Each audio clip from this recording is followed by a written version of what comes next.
예, 우리 그 131편에 대해서 칼빈 선생님이 이제 그 주석에 보니까 이렇게 표현하고 있습니다. 다윗은 하나님께서 부르시지 않는다면 자신에게는 한 발자국도 움직일 수 있는 자유가 없다고 생각했다. 이렇게 주석을 하고 있습니다.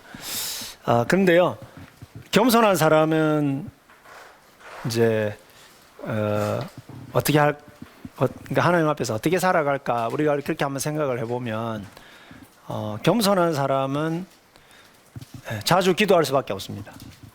왜냐하면 하나님 뜻을 자꾸 물어야 되고, 그 다음에 하나님 뜻대로 살 수 있도록 힘을 달라고 기도할 수밖에 없기 때문에, 그래서 겸손한 사람은 자꾸 이제 옛날 표현으로 하자면 성전에 자주 올라갈 수밖에 없다. 그래서 이게 성전에 올라가는 노래에 포함되어 있고, 그래서 여러분 그 132편을 잠깐만 봐주시겠습니까?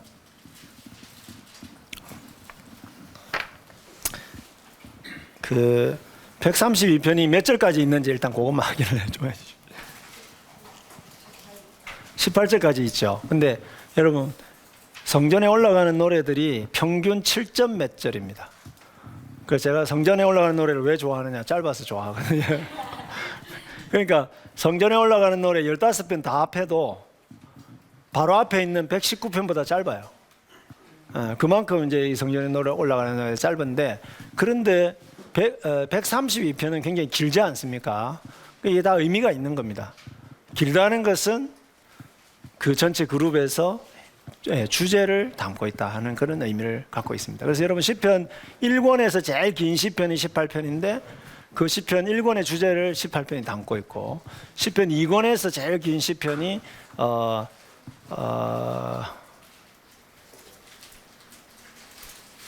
생각이 안 나. 3권에서는 78편이고요. 그 다음에 이제 4권에서는 뭐 89편, 4권에서는 아니요, 그게 5권이고요. 4권에서는 또 역사시편이 있는데 98편, 98편 이런 것들이 이제 굉장히 긴데, 그런 것들이 다 주제를 담고 있습니다. 주제를 담고 있는데, 요 성전에 올라가는 노래에서 가장 긴 시편이 132편인데, 여러분 이게 뒤에서 세 번째죠. 앞에서 세 번째가 122편. 우리가 지난번에 122편을 이미 살펴봤습니다. 그래서 오늘은 132편은 자세하게 살펴보지는 않을 건데, 앞에서 세 번째 시편인 122편하고 뒤에서 세 번째 시편인 132편이 둘 다 뭐를 노래하고 있느냐 하면 예루살렘에 대해서, 예루살렘 성전에 대해서 노래를 하고 있습니다. 그래서 시온이 얼마나 중요한가 하는 것을 노래하면서 132편은 여기에다가 뭘 플러스했느냐 하면 다윗 왕권, 그러니까 다윗의 후손에 대한 노래를 같이 담고 있다는 거죠. 그래서 본문에 딱 보시면 132편 본문은 1절을 딱 보십시오. 여호와여 다윗을 위하여 그의 모든 겸손을 기억하소서, 이렇게 기록되어 있어요. 그렇죠? 앞에 우리가 겸손에 대한 노래를 했잖아요. 그런데 다윗의 겸손을 기억해 달라 하면서, 이제 그러면 자, 다윗이 엄마 젖대 나기가 엄마 품에 있음과 같이 하나님을 의지했다. 그럼 그거를 우리의 삶 속에서 표현한다면 그게 무슨 행동입니까? 삶 속에서 표현한다면, 네, 그게 기도죠. 기도. 그죠? 우리가 하나님 품에 안겨 있는다. 그게 뭐겠어요? 하나님께 의지한다. 하나님에 대한 믿음을 표현한다. 그게 기도입니다. 기도를 통해서 하나님을 의지하는 건데, 그 기도의 집이 어디겠습니까? 그것이 바로 성전이었다라고 하는 거죠. 그래서 여기 132편이 노래하고 있는 것은 뭐냐 하면, 그런 성전이 있는 시온의 신학적 의미를 제공하는 시편으로서 다윗 왕가와 시온의 은총과 복을 내려주시기를 기도하는 그런 노래인데, 다윗이 하나님의 성소를 세우기 위해서 굉장히 애를 많이 썼습니다. 그렇죠? 그래서 하나님이 세우지 말라고 하니까 어떻게 했습니까? 그냥 거기서 세우지는, 성전을 자기가 직접 짓지는 않았지만은 실제로 여러분 역대기를 보면은 모든 준비는 다윗이 다 하고 있지 않습니까? 그렇죠? 근데 그만큼 뭡니까? 다윗에게 어떤 열망이 있는 겁니까? 이스라엘 백성들로 하여금 오직 하나님만 예배하고 하나님만 바라라. 그죠? 하나님만 의지하고 하나님 품 안에 늘 안겨서 살아라. 이런 것들을 이 시온의 성전을 지음으로써 그걸 꼭 보여주고 싶었던 거예요. 내가 왕이 아니고 이 이스라엘의 진짜 왕은 우리 하나님 여호와이시다. 이거를 보여주고 싶었던 거죠. 그래서 이 다윗의 겸손이라고 하는 것이 뭐냐 하면 이런 성소를 설립하기 위해서 애를 쓴 다윗의 그 모든 희생과 수고, 이것을 기억해 달라는 것입니다. 그러면서 다윗 왕가에 대해서 복 주시기를 간구하는 거죠. 다윗의 집에 대해서 복을 달라고 이야기하고, 그리고 하나님이 택하신 이 당신의 수도, 하나님 나라의 수도로서의 이 시온성, 이 시온성을 복을 주시기를, 하나님께서 복을 주셔서 이 시온성이 잘 돼야 됩니다, 하나님. 그리고 이 시온성에 하나님이 세우신 왕, 다윗 왕가의 왕을 잘 되게 해주셔야 됩니다. 이 등불이 꺼지지 않도록 해주셔야 됩니다. 이렇게 기도를 하고 있는 거죠. 그래서 이 두 가지 의미를 가지고 있는 곳이 바로 시온성입니다. 지금 이스라엘 백성들이 요 성전에 올라가는 노래가 지금 이스라엘 백성들이 세계 곳곳에 흩어져 있다가 하나님 예배하러 시온으로 올라오고 있잖아요. 그렇죠? 성전에 올라오고 있잖아요. 이제 그것에 그 시온이 복을 누리도록, 그리고 거기에 누구를 세워주셔서 다윗 왕을 다시 세워주셔서, 다윗 왕가의 왕을 다시 세워주셔서 이 하나님 나라가 온전히 회복되게 해주십시오. 그것을 기도하고 있는 시편이 132편이다. 그렇게 보시면 되겠고, 그래서 이 시편의 진정한 성취자이신 분이 바로 예수 그리스도이시다, 이렇게 말할 수가 있습니다. 네, 그분은 지금은 그럼 우리 어디로 가면 되겠습니까? 하나님 만나려면, 하나님 품에 안기려면 어디로 가면 되겠습니까? 예? 예배, 말씀. 어디 안 가도 됩니다, 그죠? 어디 안 가도 되죠. 누구 이름으로만 기도하면 됩니까? 예수님. 그래서 예수님께로만 가면 됩니다. 그죠? 이제는 더 이상 성전 건물이 필요한 게 아니고, 주님의 이름으로 우리가 주님의 그 은혜 안에서, 왜냐? 예수님이 성전이시거든요. 우리가 하나님을 만날 수 있는 참 성전이 예수님이시잖아요. 그래서 우리가 마지막에 예수님의 이름으로 기도합니다. 그 뜻은 참 성전 되신 예수님 안에서 자유롭게 우리가 하나님의 은혜의 보좌로 나아갑니다. 그거를 표현하는 것입니다. 그리고 뭡니까? 그분이야말로 진정한 다윗의 후손이시고, 그래서 그분 안에서 하나님의 교회가 복을 누리잖아요. 생각해 보십시오. 우리가 예수 그리스도의 교회로서 지금 온 세계에 하나님의 교회가 흩어져 있는 것은 놀라운 복입니다. 그죠? 이 기도가 응답이 된 것입니다. 이 기도. 그래서 성전에 올라가는 노래에 이제 그 부분을 이제 이야기를 하고 있고요. 그래서 뭐 길게는 다루지 않겠습니다. 132편은 133편으로 넘어가 보도록 하겠습니다. 그림이 멋있지 않습니까? 이것도 찾느라고 힘들었는데, 거기서 시편 133편 1절 있고, 피부 색깔이 다른 사람들이 하나가 되어 있는, 주님 안에서 하나가 되어 있는 것인데, 한번 읽어보도록 하겠습니다. 같이 읽겠습니다. 시작. 보라, 형제가 연합하여 동거함이 어찌 그리 선하고 아름다운고, 머리에 있는 보배로운 기름이 수염 곧 아론의 수염에 흘러서 그의 어깨까지 내린 같고, 헐몬의 이슬이 시온의 산들에 내린 같도다. 거기서 여호와께서 복을 명령하셨나니 곧 영생이로다. 우리 참 이 시편 좋아하죠. 좋아하고, 그래서 끝에서 두 번째 시편입니다. 그 말은요, 자, 120편, 121, 122는 성전에 올라오는 과정을 노래했다면, 이제 133, 134는 떠나가는 과정. 그래서 이제 마지막 날 밤에 떠나기 전에 모여가지고 예배하는데, 134편의 그 정황을 보여주고 있어요. 밤에 이런 표현을 쓰고 있죠. 134편에 보면. 그래서 이제 그러면 마지막에 하나님 앞에서 다 모여 있는 그 이스라엘 백성들을 바라보면서 제사장이 또는 누군가가 이 시편을 썼을 가능성이 높죠. 그래서 예배 가운데 하나 되어 있는 그 이스라엘 백성들을 향하여 축복의 노래, 이제 지혜의 노래를 이제 부른 것이다. 지혜 시편이다. 그 연합이 얼마나 아름다운가 하는 것을 이제 노래하는 지혜의 시편이다. 그렇게 말할 수가 있습니다. 주로 우리가 이거 체육대회 할 때 많이 씁니다. 그죠? 체육대회 할 때 형제가 연합하여 어찌 그리 선하고 아름다운. 그렇게 해놓고 이제 예배 드려놓고 그 다음에 이제 운동하면서 싸우잖아요. 그죠? 라인이 맞니 안 맞니 막 이렇게 서로 욕하고.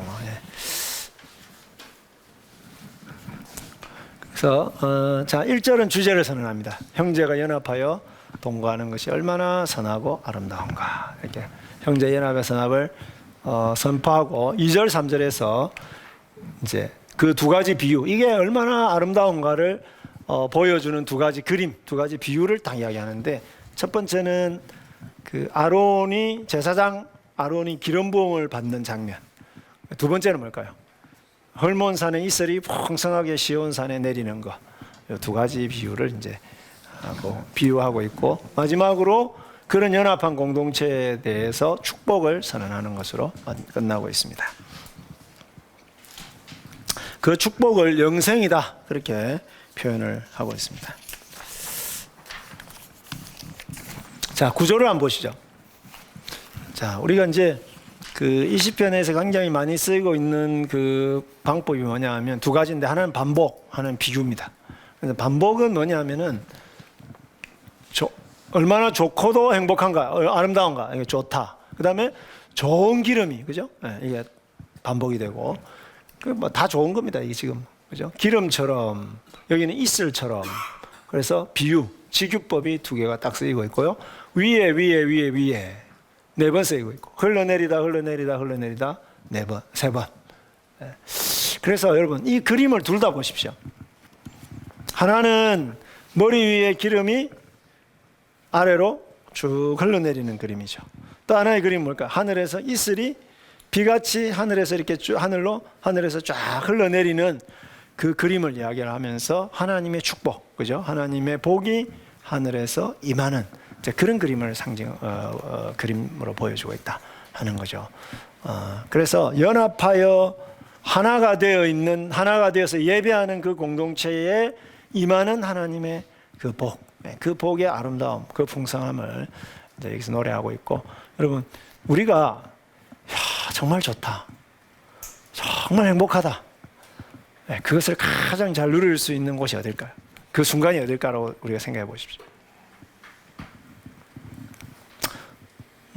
온 가족이 정말 서로 사랑하면서 정말 하나가 되었음을 느낄 때, 그 다음에 교회 갔는데 교회에서, 그죠? 모든 성도들이 정말 서로 사랑하고 뜨겁게 사랑하고 서로가 하나 되었음을 경험할 때, 야, 이게 하늘나라다, 이렇게 생각하지 않습니까? 이게 천국이지 뭐, 그죠? 이제 그게 바로 영생입니다. 그게 바로 하나님 나라의 생명. 영생이라는 말은 그 영원하다는 것을 저는 좀 그냥 영원한 것도 맞는데 그렇게 표현하기에는 너무나 부족합니다. 그래서 예수님이 우리에게 주시고자 하는 그 영생은 그냥 그 영자를 하나님으로 바꿔서 표현하는 게 맞습니다.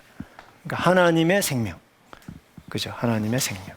하나님이 우리에게 주시고자 하는 그 풍성한 삶, 풍성한 생명, 이거를 영생이다, 그렇게 표현하는 것으로 여러분 보시면 되겠습니다.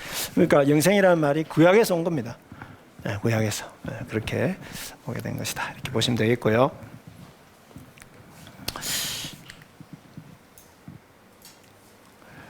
그래서 제가 이제 그 인터넷으로 유튜브에서 이렇게 쭉 검색을 해보니까 그 이스라엘 백성들이 지금 유대인들이요, 이 노래를 가지고 작곡을 해서 부르는 노래들이 굉장히 많더라고요.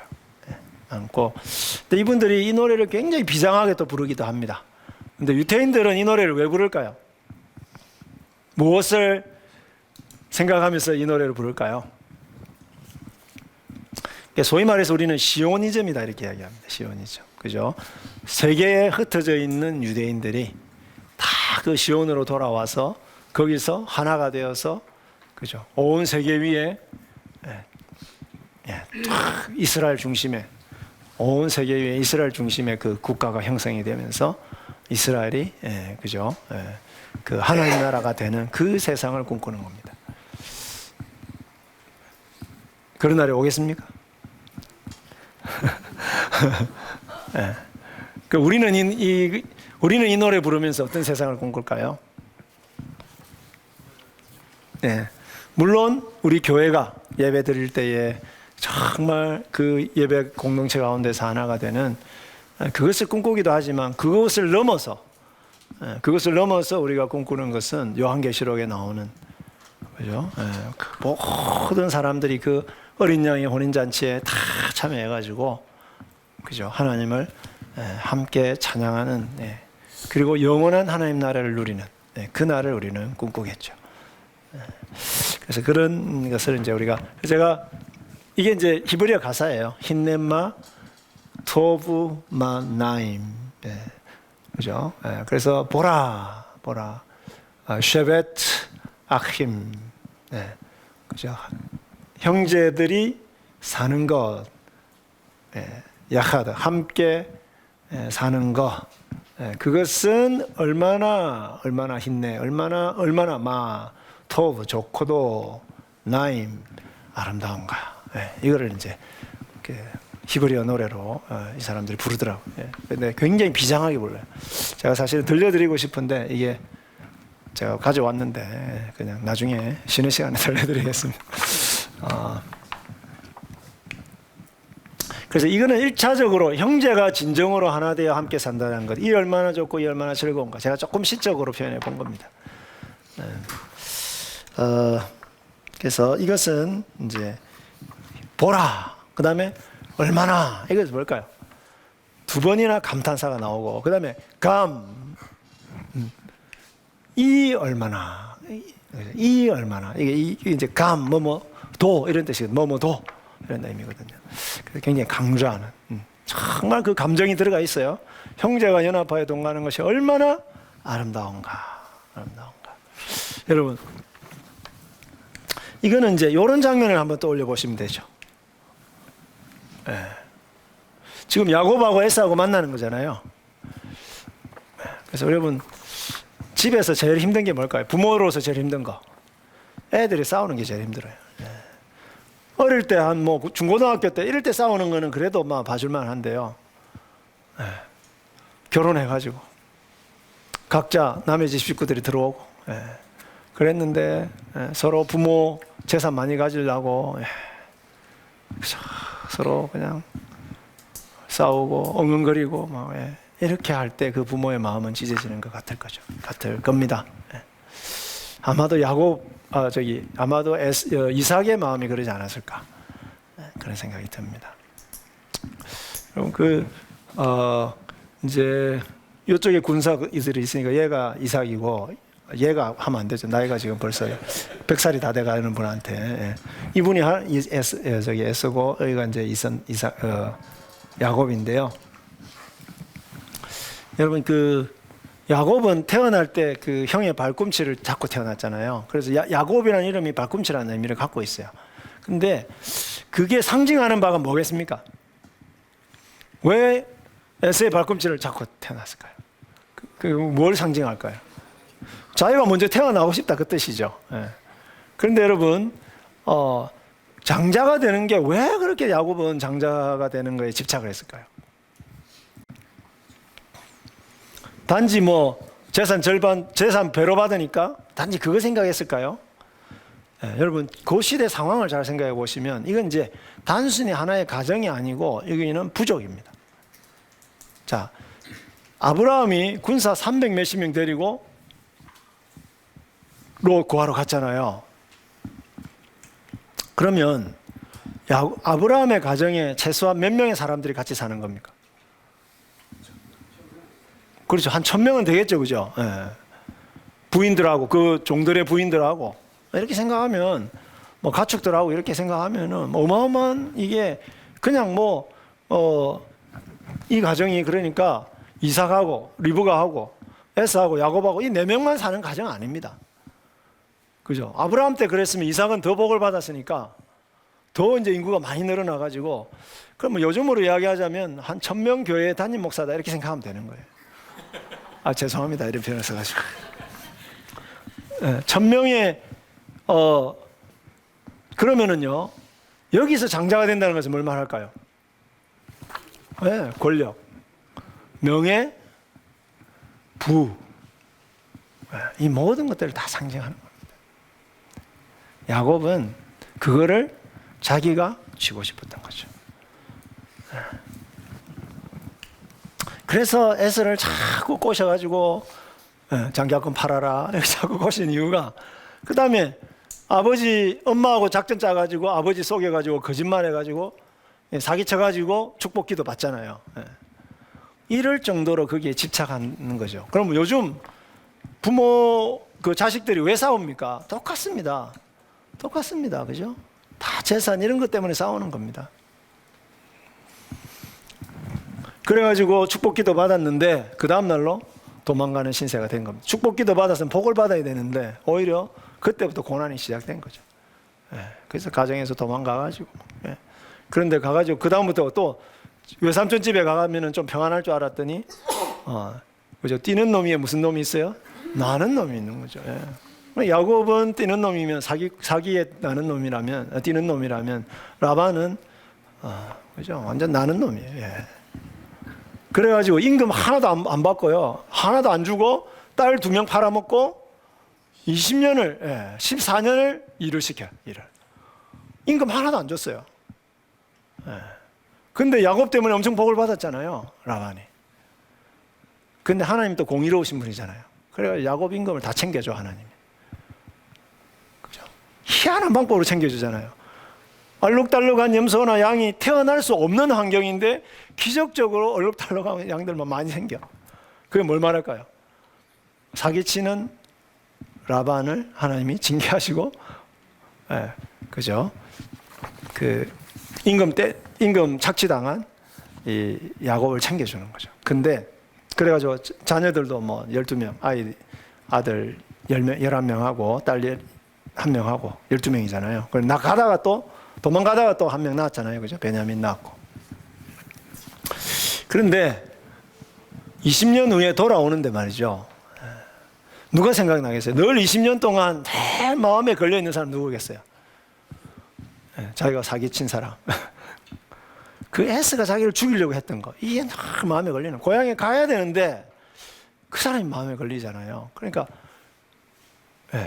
도둑이 제발 저리는 거죠. 그러면 에스는 지금 자기 군사 400명을 데리고 이렇게 오는데, 야곱을 맞이하러 오는데, 자, 퀴즈입니다. 야곱을 죽이려고 왔을까요? 야곱을 보호하기 위해서 왔을까요?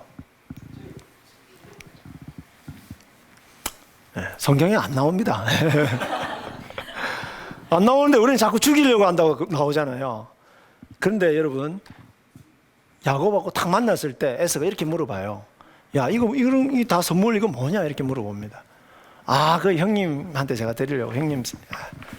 근데 사실 그거 뭘로 준 겁니까? 형님, 그동안 너무 미안했어요. 내가 형님한테 상처 준 거 너무 미안해요. 이거잖아요. 근데 에스가 뭐라 그래요? 괜찮다. 나 이거 안 받아도 돼. 나 이미 많이 받았어. 하나님이 20년 동안 상처받은 에서, 교회 안 다니는 에서에게 하나님 다 챙겨준 거예요. 왜? 교회 다니는 사람이 상처 줬거든.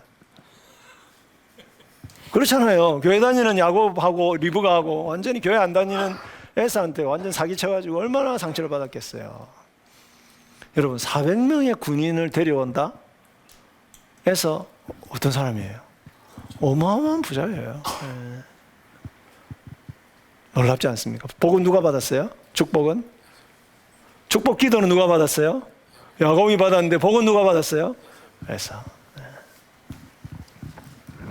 그래서 사실은 에서는 야곱 잊어버린 지 오래됐어요. 상처 다 치유됐어. 하나님 다 해가지고. 그래서 그 야곱이 온다니까 보호하기 위해서 했을 거예요. 저는 그렇게 추측합니다. 근데 야곱은 뭐라고 생각해요? 자기를 죽이러 온다고 생각해요. 도둑이 제발 저리는 거죠. 그러니까 뭐예요? 모든 게 다 날아가 버릴 판이잖아요. 하나님이 그동안 보충해 주신 그 모든 복이 다 날아갈 판이에요. 자기가 지금까지 집착하면서 붙들었던 그 모든 것이 날아갈 판에 하나님이 천사를 보내가지고 씨름을 하시는 거예요. 씨름을 하면서 한도뼈를 쳤는데 그 순간에 야곱이 고백한 것이 뭡니까? 복은 내가 살고 죽는 것은 하나님이 하실 일이다. 복은 누가 주는 것이다? 하나님이 주시는 것이다. 그래서 뭐라고 기도해요? 저에게 복을 주십시오. 안 그러면 제가 못 넣습니다. 진작 그래야 된다 그 말이죠. 형한테 형 속이지 말고 사기치지 말고 뭐라고 했으면 됩니까? 그렇죠? 하나님이 저에게 필요하시면 저에게 복을 주십시오. 하나님하고 씨름했으면 되는 거예요. 뭐 때문에 그렇게 사람들하고 씨름하냐 이 말이죠. 그죠? 그래서 형이 자꾸 재산 가져가려고 그러면 어떻게 하면 되겠어요? 형 가져라 그러면 되는 거예요. 그리고 우리는 어떻게 하면 되겠습니까? 기도하면 되는 거예요. 어떤 장로님이 제가 어떤 교회를 갔는데 저를 좀 태워주셨어요. 예배 끝나고. 자기 형님이 목사님이래요.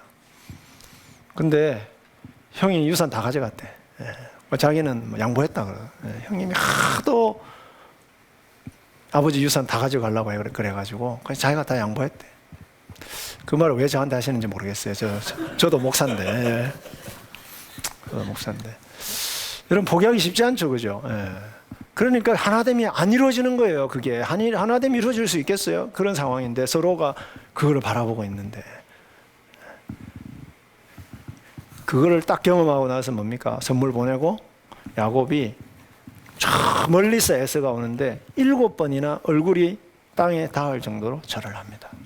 여러분 이거 야곱이 한 번도 한 적이 없는 겁니다. 네가 나보다 1분 먼저 태어났다고 내 형이냐? 그죠? 매일 형 무시하고 살았잖아요. 근데 진심으로 형이 하나님한테 딱 한 대 맞고 나니까요. 너무 미안하잖아요, 형한테. 사기친 거 너무 미안하잖아요. 그래가지고 7번이나 절을 하는 겁니다. 이게 바로 뭡니까? 이렇게 하니까 어떻게 됐습니까? 이렇게 된 거예요. 예수 믿는 야곱이 형 미안해. 내가 잘못했어. 자기를 낮추니까 형이 이렇게 뜨겁게 복을 하는 거잖아요. 여러분, 형제가 연합하여 동간다는 의미는 바로 이런 의미죠. 그죠? 하나님 안에서 하나님의 방식으로 자신을 낮추고 자신을 비우고 그래서 하나가 되었을 때 얼마나 아름답습니까? 정말 눈물 나는 장면이죠. 만약에 이것을 이삭이 봤다면 리브가가 봤다면 얼마나 울었겠습니까? 그죠? 또 하나 더 있습니다. 나중에 이제 콩가루 집안 되었다가 또 회복된 거. 야곱과 야곱의 형제들이 만나는 그 장면도 똑같은 장면이죠. 그래서 여러분 형제가 연합하여 동감이 어찌 그리 선하고 아름다운고. 누가 죽어야 됩니까? 예수 믿는 내가 죽어야 됩니다. 그래야 하나가 됩니다. 예수님이 돌아가셨기 때문에 그죠? 우리가 하나님 안에서 하나가 될 수 있는 거죠. 그래서 예수님 뭐라고 그랬습니까? 발 씻겨주면서 뭐라고 그랬습니까? 내가 주와 선생이 되어서 너희의 발을 씻겼으니 너희들도 나와 같이 나를 본받아서 그렇게 하라고 말씀하셨습니다. 그럼 여기서 발을 씻는다는 말은 뭘까요? 내가 너희들을 위해서 죽었다. 그죠? 발을 씻는다는 것은 단순히 발을 씻는 게 아니잖아요. 예수님이 우리 죄를 씻기 위해서 십자가에서 죽으신 거죠. 그래서 우리가 하나 될 수 있는 길은 하나밖에 없습니다. 십자가의 길입니다. 야곱처럼 하나님 붙들고 자기를 완전히 낮추는 그 길밖에 없어요. 그래서 그렇기 때문에 아름다운 거죠, 여러분. 이거는 세상에 없는 풍경이죠. 오직 예수 믿는 사람만 할 수 있는 거잖아요. 자기를 죽이는 거. 여러분 재산 포기하는 거 불가능합니다. 인간의 힘으로 그거 포기하는 거 진짜 힘듭니다. 근데 하나님이 그거는 알아서 챙겨주신다. 이걸 믿는 사람만이 그 자기를 낮출 수가 있고 피울 수가 있는 거죠. 그 안에서 누릴 수 있는 하나됨. 이거는 천국의 모습이죠.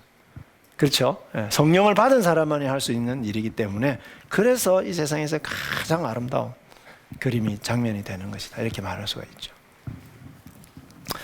우리 형님들이 굉장히 우애가 좋았어요. 우리 남의 식구 들어오고 이렇게 해가지고요. 지금 그래 돈 좀 빌리고 이렇게 했는데 돈 못 갚아주고 부도 나고 이래가지고요. 서로 왕래도 안 합니다. 우리 결혼하기 전에는 진짜 부럽다고 막 동네 사람들이 우리 형님들 너무 형제들이 너무 우애 있게 지낸다고. 근데 딱 그런 문제 딱 생기니까요. 서로 만나지도 않고 제가 마음이 얼마나 아픈지 몰라요. 어쨌든 그거를 이야기를 한 겁니다. 제가 좀 말이 길었는데 이게 얼마나 좋고도 얼마나 아름다운가 그걸 예를 제가 제시를 한 겁니다. 제시를 한 거고요. 그리고 전도서도 그거를 이야기를 하고 있어요. 전도서. 그죠? 두 사람이 한 사람보다 나으면 그들이 수고함으로 좋은 상을 얻을 것이며, 같이 읽어볼까요? 혹시 그들이 넘어지면 하나가 그 동물을 붙들어 일으키려니와 홀로 있어 넘어지고 붙들어 일으킬 자가 없는 자에게는 화가 있으리라. 또 두 사람이 함께 누우면 따뜻하거니와 한 사람이면 어찌 따뜻하랴. 한 사람이면 패하겠거니와 두 사람이면 맞설 수 있나니 세 겹줄은 쉽게 끊어지지 아니하느니라. 예. 여러분, 이 세상에서 우리에게 소망이 있는데 딱 한 가지. 첫 번째 소망은 하나님이고, 두 번째 소망은 뭐냐? 같이 신앙생활하는 형제 자매들이 그죠? 연합되어 있는 공동체가 있다는 거. 이게 우리에게 소망이 되고 희망이 됩니다. 다른 거 소망 없습니다. 다른 거 뭐 있어봐야 별로 크게 소망 안 됩니다. 근데 이제 두 가지 비유를 이야기하는 거죠. 그거는 마치 머리 위로부터 수염 곧 아론의 수염 위로 흘러내려 그의 예복기까지 흘러내리는 보배로운 기름 같다 그랬습니다. 또는 기름이 보배로운 이제 옷깃에 흘러내리는 것 같다 이렇게 표현할 수도 있고요. 두 번째는 헐모 시온의 산들 위에 내리는 헐몬산의 이슬 같구나 그랬습니다. 그래서 둘 다 내리는 흘러내리고 여기도 산들 위에 내리고. 그럼 요 첫 번째 부분의 뜻은 뭘까 하는 거죠. 제가 또 어디서 그림을 하나 찾아왔는데요. 여기 보시면 이 사람이 모세고요. 이 사람이 아론이다 이렇게 생각하시면 되겠습니다. 이제 그 모세가 아론의 머리 위에다가 기름을 붓는 장면입니다. 자, 이게 이제 여러분 그 당시에 기름은 뭘로 만들었을까요? 기름으로 만들었죠. 근데 그 올리브유 하고요. 거기다가 값비싼 그 향유를 섞은 거죠. 다양한 그런 것들을 이제 섞은 거고요. 어쨌든 여기서는 가장 값비싼 좋은 기름이라는 표현은 가장 값비싼 그 당시로는 가장 값비싼 기름이다 이렇게 생각하시면 되죠. 이제 그것을 머리 위에 부었는데 이 기름이 어디로 흘러내리느냐? 이 수염을 타고 여기에 에봇에 그죠? 에봇이 있는데 이 흉패 있잖아요, 그죠? 흉패가 이렇게 12개의 보석으로 이루어진 이스라엘의 12지파의 이름이 새겨져 있는 12개의 보석으로 새겨진 여기를 쭉 흘러내려가지고 이 옷깃까지 이렇게 내리는 그 장면을 생각하시면 된다는 거죠. 그 장면을 생각하는 거죠. 그래서 여러분 기름 부음 여러분 다 아시죠? 기름 부으심 많이 기도하잖아요 우리가. 성령의 기름 부으심. 왜 부으실까요? 첫 번째는 구별입니다. 그렇죠? 우리를 이 세상에서 하나님의 백성으로 구별시키는 거죠. 거룩한 하나님의 나라로 구별시키는 거예요. 그 다음에 그러면 그냥 구별만 될까요? 하나님의 영광, 하나님의 지혜, 하나님의 은혜, 하나님의 능력 그 기름을 타고 흘러내리는 것입니다. 우리에게. 그렇죠? 그래서 우리는 성령을 예수 믿는 모든 사람들은 성령을 받았습니다. 성령이 우리에게 기름 부어졌다 이렇게 말할 수 있죠. 그래서 우리는 이 땅에서 거룩한 존재들로 구별된 제사장과 같은 존재들로 구별되었다 이렇게 말할 수 있죠. 자, 그런데 이 기름이 여러분 요 보석이 보이지 않습니까? 이 보석은 이제 그 이사야 같은 데 보면은 우리를 보배롭고 존귀하게 여긴다 이렇게 표현 나오잖아요. 그죠? 보배롭게 여긴다. 그 말은 뭘까요? 우리가 보석 같은 존재다. 하나님 나라의 왕에게 보석 같은 존재라는 것입니다. 실제로 여러분 너희가 이 언약을 잘 지키면 너희는 내 소유가 되겠고 출애굽기 19장 4절부터 6절에 그렇게 소유가 되게. 그래서 소유라는 단어가 뭐냐? 세굴라라는 히브리어인데요. 이 세굴라가 뭐냐? 보배라는 뜻입니다. 보석. 왕의 보석을 말합니다. 그러니까 하나님 앞에서 이스라엘은 어떤 존재입니까? 보석과 같은 존재들인데 그 기름이 그 보석 위에 쫙 흘러내리는 것이죠.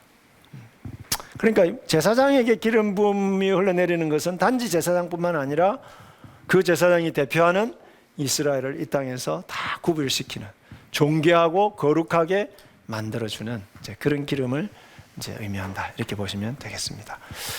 그래서 여러분, 그럼 예배 시간에 예수 그리스도의 이름으로 성령 안에서 하나가 되어서 하나님을 예배하고, 그죠? 하나님 안에서 하나가 되어서 서로가 서로를 위해서 죽으려고 하고, 그죠? 서로가 서로를 위해서 자기를 희생하려고 하는 이 공동체는, 그죠? 마치 뭐와 똑같은 겁니까? 온 세상 사람들이 보기에 성령의 거룩한 기름 부으심이 있고, 거기서 존귀함과 하나님의 영광과, 그죠? 하나님의 복과 이런 것들이, 하나님의 지혜와 이런 것들이 다 이렇게 보이는 그죠? 그런 이제 장면과 같은 이제 그런 것을 연출한다는 것입니다. 쉽게 이야기하자면 뭘까요? 교회가 정말 이 세상 사람들로부터 정말 하나님의 아름다운 공동체구나, 하나님의 정말 존귀하고 거룩한 공동체구나 하는 것을 사람들이 이야기할 수 있는 그때는 언제냐? 연합하여 동거할 때, 연합하여 하나님을 함께 아버지 집에서 함께 예배하는 그 모습, 그렇게 살아가는 그 모습을 보여줄 때, 그때에 사람들이 저 공동체는 다르다, 저 공동체는 세상에 있는 사람들하고 다르다, 세상에 있는 모임들하고 다르다, 그렇게. 그래서 저는 그 목사님들끼리 운동하실 때 좀 그런 거 좀 보여주면 좋겠다 이런 생각이 듭니다. 그죠? 막 라인 아웃 됐는데도 막 인이라고 고집하면 그래 인이라 이렇게 이야기하면 되잖아요. 그게 죽는 것보다 더 힘들어요. 운동할 때는. 그죠? 한 번만 인정하면 되거든요. 그래 인이야 이렇게 하면 되는데 이게 죽는 것보다 더 힘들어요. 그래서 역시 예수 믿는 사람들은 참 다르네. 자기도 보기에 아웃 같았는데 내가 그냥 우긴 건데 그래 인이라 이렇게 이야기하면 얼마나 은혜가 되겠어요, 그 사람도. 그래서 그죠? 자, 이 비유의 의미를 아시겠죠, 그죠?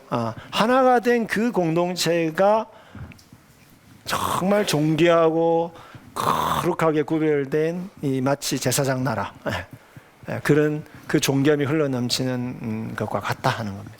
그래서 여러분, 이 기름이 흘러서 여기서 계속해서 그냥 자기만, 이 아론만 기름 부었는 게 아니라 그 기름이 이스라엘을 적셨듯이, 그죠? 결국은 이 기름 부으심이 누구에게로 흘러가겠습니까? 온 세상으로 흘러가야죠.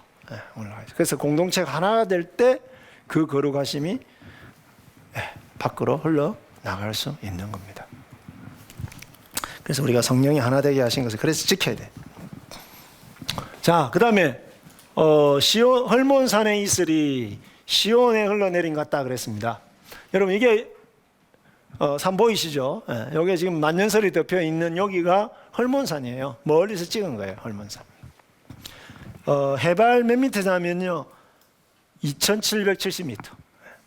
좀 높죠? 2,770m면 백두산보다 좀 높습니다. 백두산보다 조금 높죠, 그죠?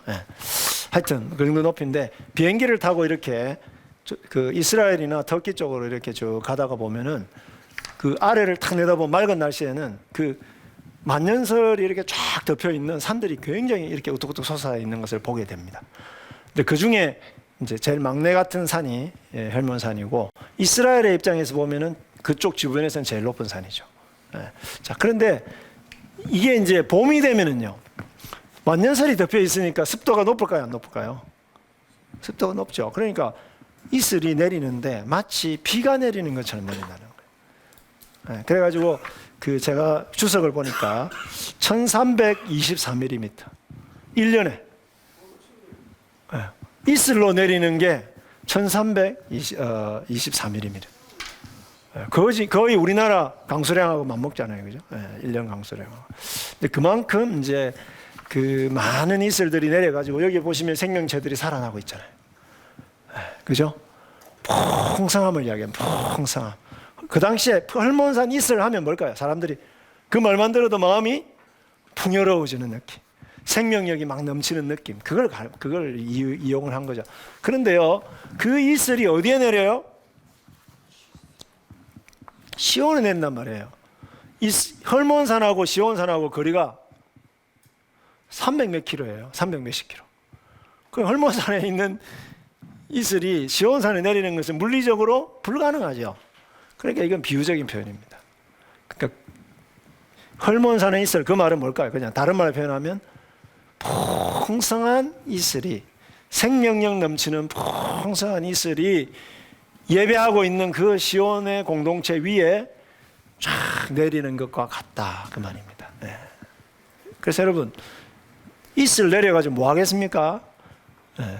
그렇죠. 생명을 살려내는 것이죠. 생명을 살려내는. 그래서 하늘에, 그러니까 그 이슬은 뭘 상징할까요? 하늘에서 내려오는 풍성한 복과 은혜와 이런 것들을 상징하는 것입니다.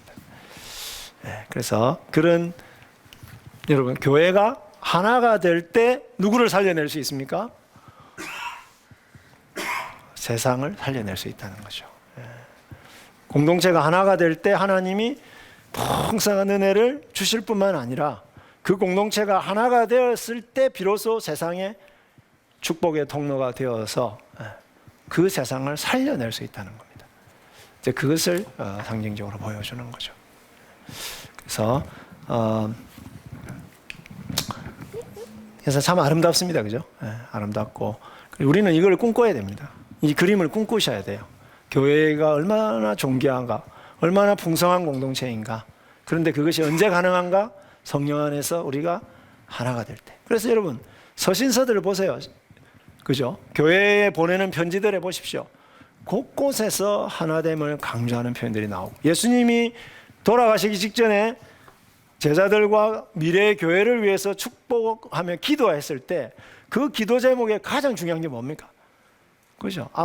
제가 아버지와 하나가 된 것처럼 저들도, 그죠? 우리 안에서 하나가 되게 해달라. 왜 그럴까요?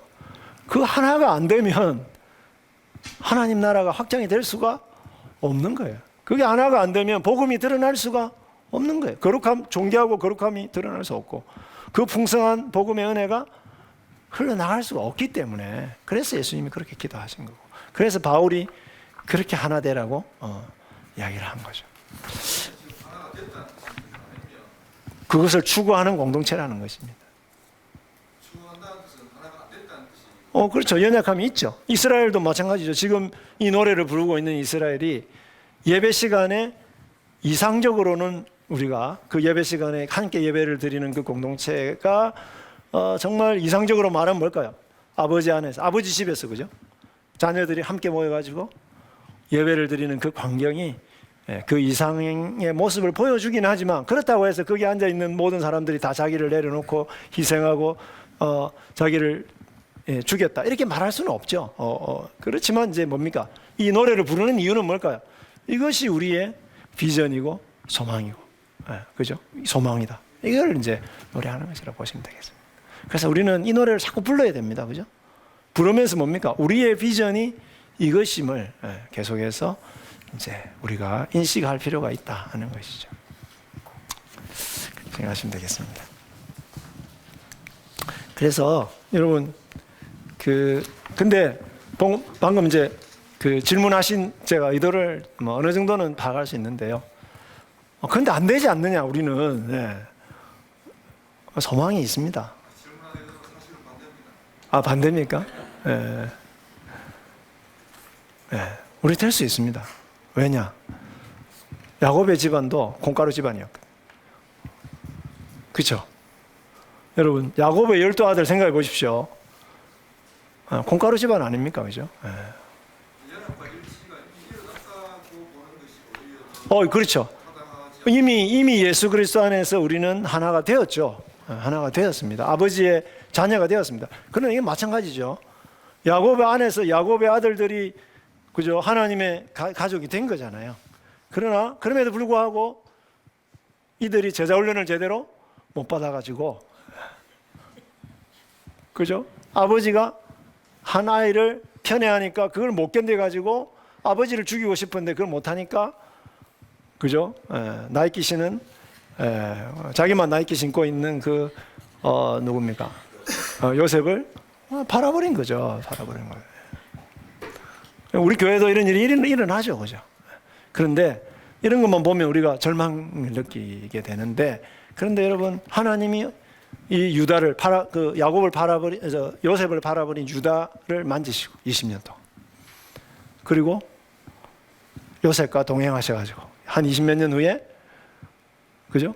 애굽에서 서로 만나게 하셔가지고 그들이 뜨겁게 서로의 잘못을 요셉에게 잘못했다고 이야기를 하고, 그 다음에 유다는 뭡니까? 그 요셉의 친동생 누굽니까? 베냐민 아닙니까? 베냐민 대신에 자기가 대신 잡혀 있겠다.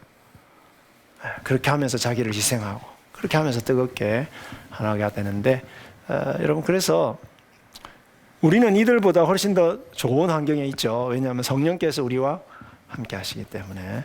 그래서 그 성령 안에서 우리가 얼마든지 하나 될 수 있습니다. 하나 될 수 있고.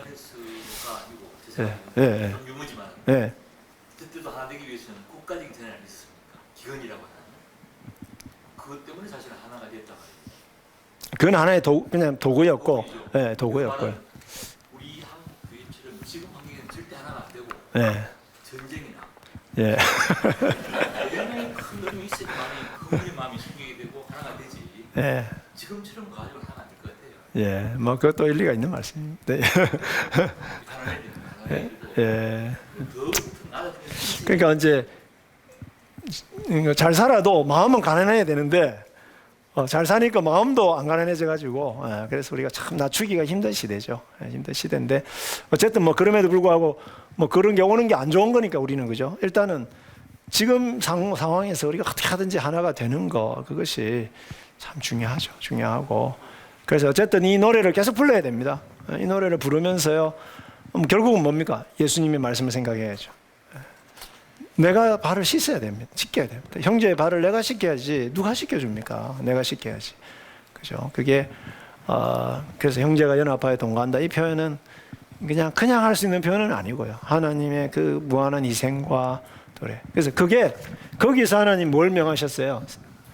네, 그 시온에 모여 있는 그 공동체에게 하나님 축복을 하셨는데, 복을 주셨는데, 그것이 바로 영생. 영생. 그게 여기서 말하는 영생은 뭘까요? 영원히 그냥 같이 사는 것만을 말하는 것이 아니라 하나님 나라의 풍성한 생명이 그때 넘치게 된다는 거죠. 그래서 이것이 언제 이루어졌느냐? 아까 이제 질문하셨는데, 성령이 임하고 난 다음에 예루살렘 교회가 보여준 모습이 바로 그 성령 안에서의 하나됨을 그대로 보여주는 것입니다. 그런데 하나 되려면요, 여러분, 하나 되기 위해서 제일 먼저 일어나야 될 건 뭐냐면 물질적인 나눔이 있어야 됩니다. 코이노니아라는 그 헬라어가 있잖아요, 그죠? 그 코이노니아에 있어서 가장 중요한 것은 뭐냐? 이 사람들 뭐 했습니까? 은혜 받으니까 뭐 했습니까? 자기 재산 팔아가지고 가난한 형제 자매들을 도와줬습니다. 이게 하나됨에 있어서 가장 결정적인 것이다, 이렇게 말할 수가 있죠. 그래서 같이 밥 먹고요, 같이 교제하고, 그래서 우리가 이제 이거를 지혜롭게 해야 됩니다. 그래서 내가 가가지고 팔아가지고 주고 이러면은요, 굉장히 자존심 상할 수 있고, 이렇게 또 상하관계가 형성될 수도 있고. 그러니까 그래서 어떤 제도를 만들었습니까? 헌금 제도를 만든 겁니다. 헌금 제도를 만들어 가지고 교회가 그것을 가난한 자들에게 나눠줄 수 있도록. 그리고 교회에서 신뢰하는 사람들이 그런 사람들을 세워서 그것을 잘 공평하게 나눠줄 수 있도록. 그렇게 함으로써 그걸 제도화한 거죠. 제도화한 거고. 그래서 이것이 지금 여기서 시편 133편에서 이야기하고 있는 그림 이상이다, 이렇게 말할 수가 있겠고, 예수 그리스도 안에서 성령 공동체 안에서 이것이 이루어졌다, 이렇게 보시면 되겠습니다. 결론적으로 보자면 예수 그리스도를 통하여 하나님의 가족들이 된 성도들이 함께 모여 하나님을 예배하는 것이 얼마나 좋고 즐거운가. 교회의 예배는 모든 차별과 장벽을 무너뜨리는 그리스도의 십자가와 성령 안에서 그리스도의 한 몸을 이루는 성도들의 사랑과 연합을 나타낸다. 예배 자체는 누구라도 그죠? 누구라도 나올 수 있죠. 여러분 이게 얼마나 힘들었느냐면요. 고린도전서 11장에 보면 자, 부자들이 거기 보면 이제 고린도에 있는 사람들 중에 부자들도 예수를 믿었고 종들도 예수를 믿은 거예요. 그러니까 이제 부자들은요, 서로 애찬을 나누잖아요. 애찬을 나누는데 종들은 허드렛 일 다 하고 와야 되고, 그죠? 부자들은 그냥 올 수 있잖아요. 그 와가지고 이제 오는데 음식들을 다 챙겨서 오는 거예요. 근데 주로 누구 집에 모이겠어요? 종들 집에 모일 수는 없잖아요. 좁으니까. 부자들 집에 모이는데 모여가지고 같이 밥을 먹어야 되는데 종들은 허드렛 일 다 하고 와야 되고 종들은 주로 어디에서 모였을까요? 부자들이 모이는 그 방에 올 수가 없었어요. 따로 모이는 거, 따로 바깥에. 그래서 자기들끼리 음식 가져와가지고 종들이 안 오니까 자기들끼리 먼저 먹어버리고 이 사람들은 손가락 빨고 있고 기다리면서. 그러니까 여러분 이게 그 시대에 그러니까 시대적인 어떤 그 배경을 우리가 이해를 하면은 그게 얼마나 힘들었는지 알 수가 있는 거예요. 우리도 옛날에 여러분 거기 그 예배당 그 구조 보시면 뭡니까? 양반 있는 그 하고 그죠? 예. 그 다음에 쌍놈들이 있는데 하고 또 다르죠 이렇게. 일반 평민들이죠. 예. 그러다가 나중에 뭐 유명한 이야기 있잖아요. 예. 자기 집에 있는 종은 장로가 되고 주인은 집사고 막 이래가지고 나중에 그 사람도 또 근데 그걸 굉장히 존중해주고 그렇게 해서 나중에 그 사람도 뭐 장로님 되어가지고 교회를 참 아름답게 세워 나갔다 이런 이야기들이죠, 그죠? 이런 이야기들이 이제 그래서 예배는 바로 그것을 보여주는 주어야 된다는 거죠. 예배 시간에 차별이 있으면 안 되고, 그죠? 그래서 하나됨을 보여줘야 된다. 얘는 한 몸됨을 이루어져야 되고, 그래서 여러분 교회의 하나됨은 삼위 하나님의 하나됨을 반영하는 것입니다. 그죠? 삼위 하나님이 삼위께서 서로가 온전히 하나가 되셔서 우리의 구원과 하나님 나라를 이루는 이 사역을 하시지 않습니까? 그것이 우리 예수 그리스도의 몸된 이 교회 속에서 삼위 하나님의 하나됨이 드러나는 것이다. 그거 자체가 계시가 되는 거죠. 하나님의 삼위 하나님을 나타내는 계시가 되는 것이다. 그 다음에 공동체 하나되 예배를 드릴 때 하나님은 거기에 복을 명하시는데 하늘에 한량없는 복이 연합하여 예배하는 공동체에 부어지게 될 것이다 하는 것입니다. 그리고 그것은 예루살렘 교회를 여러분 생각하시면 됩니다. 예루살렘 교회가 그렇게 하나가 되었을 때 세상 사람들이 어떻게 했습니까? 칭찬하고, 그죠? 그래서 예수 믿는 사람이 더 늘어났다 이렇게 돼 있지 않습니까? 그죠? 그것이 이제 아론에게 기름 부으신 어떤 그런 부분들을 여러분 생각하시면 되겠고요. 조금 시간이 좀 갔지만 134편을 더 하고 이제 성전에 올라가는 노래를 마무리하고 좀 쉬겠습니다.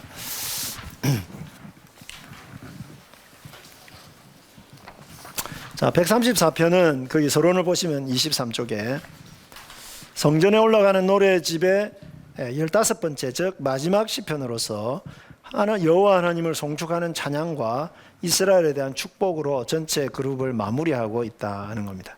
그래서 어떤 학자는 이 시편을 이 모음집을 마무리하는 송령 혹은 예배 시간에 부른 찬송시라고 분류를 합니다. 찬양시입니다. 찬양시. 이 시편은 아마도 밤에 불렀던 것 같습니다. 만약 순례자들의 상황을 반영한다면 아마도 이 시편은 절기의 마지막 날 밤, 즉 집으로 떠나기 전날 밤에 함께 모여서 예배할 때 불렀을 가능성이 높습니다. 아마도 성전을 봉사하는 제사장들과 회중들이 주고받은 예전을 교동문과 같은 그런 시편이었을 것입니다.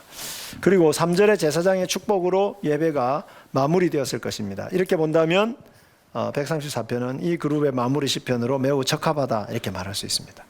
그러니까 제사장이 마지막으로 축도 딱 하고 서로 하나님 찬양하고 제사장이 축도하고 그리고 집으로 가는 거죠. 집으로 그 다음 날 이제 떠나는 거 이렇게 우리가 생각하시면 되겠죠.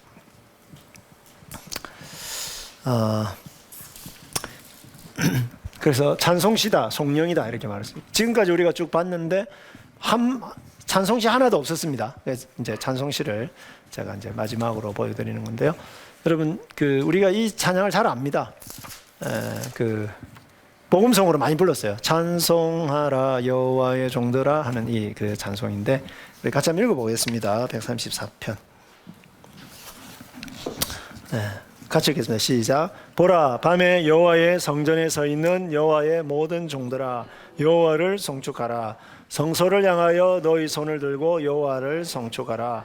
천지를 지으신 여호와께서 시온에서 내게 복을 주실지어다. 아멘. 네.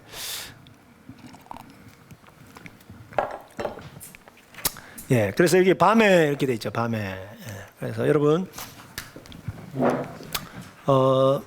요 시에서 이제 굉장히 중요한 히브리어 단어가 뭐냐면 바라크인데요. 예. 자, 바라크라는 이제 이게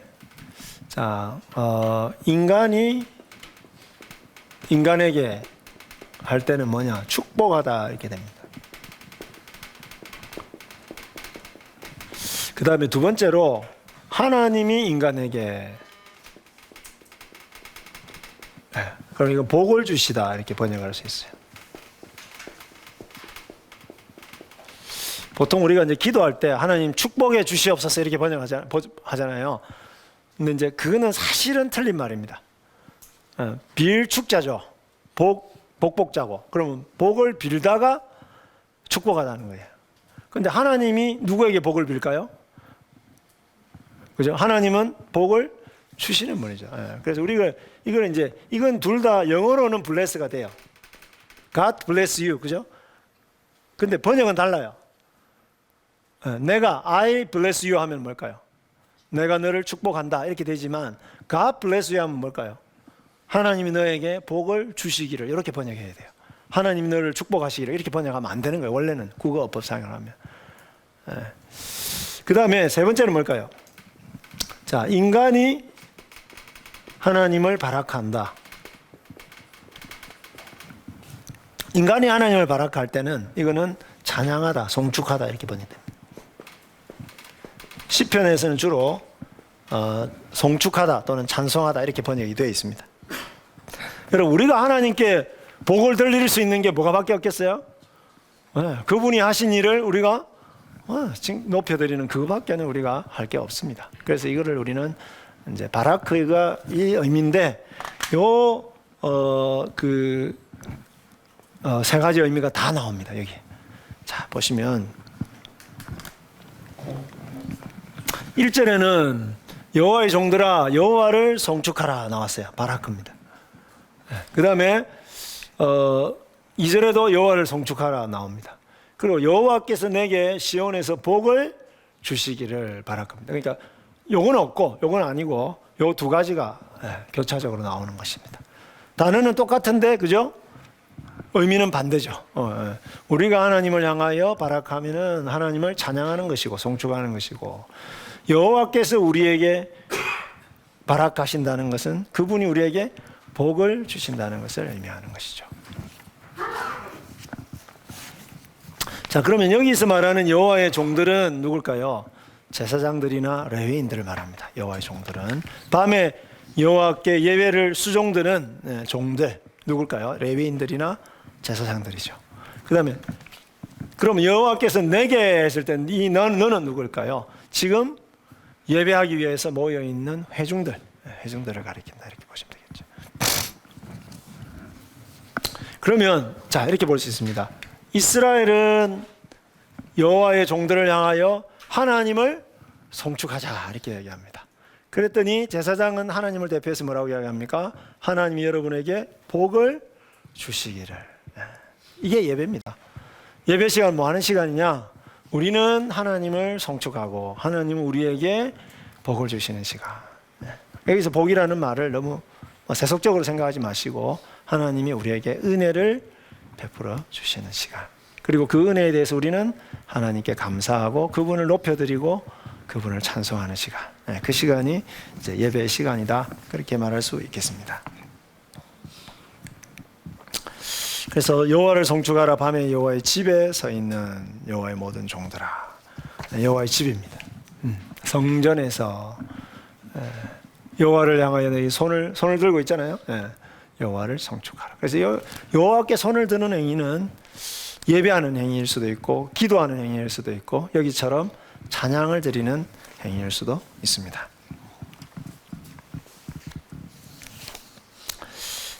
그리고 성소는 하나님이 계신 곳, 여호와의 집 같은 의미를 가지고 이제 있고요.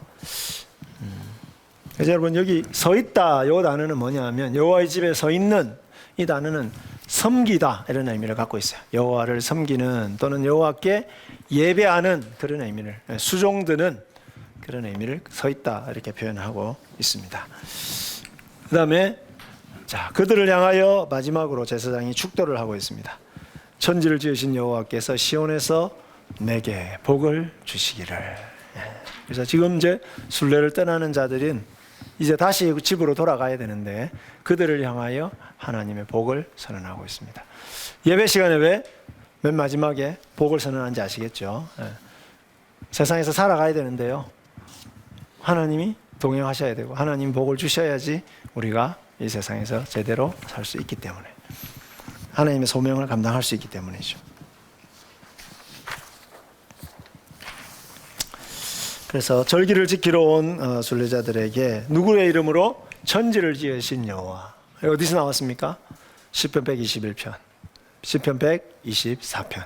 천지를 지으신 여호와. 그래서 이 표현은 뭡니까? 이분이 복 주면 끝나는 겁니다. 다른 신 필요 없고요. 이분만 복 주면 끝나는 거. 사람들 의지할 필요도 없고 이분이 온 세상을 지으신 이분이 우리와 동행하시고 이분이 우리에게 복을 주신다면 그것으로 모든 것이 만족합니다.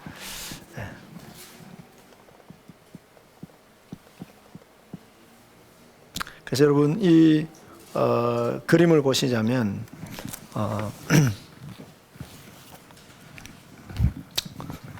성소가 하나님께 성소를 향하여 손을 드는데 여호와의 집이 나오고 이 여호와의 집이 어디를 향하고 있느냐면 시온에게 그리고 시온에서 그 다음에 천지를 지으신 천지.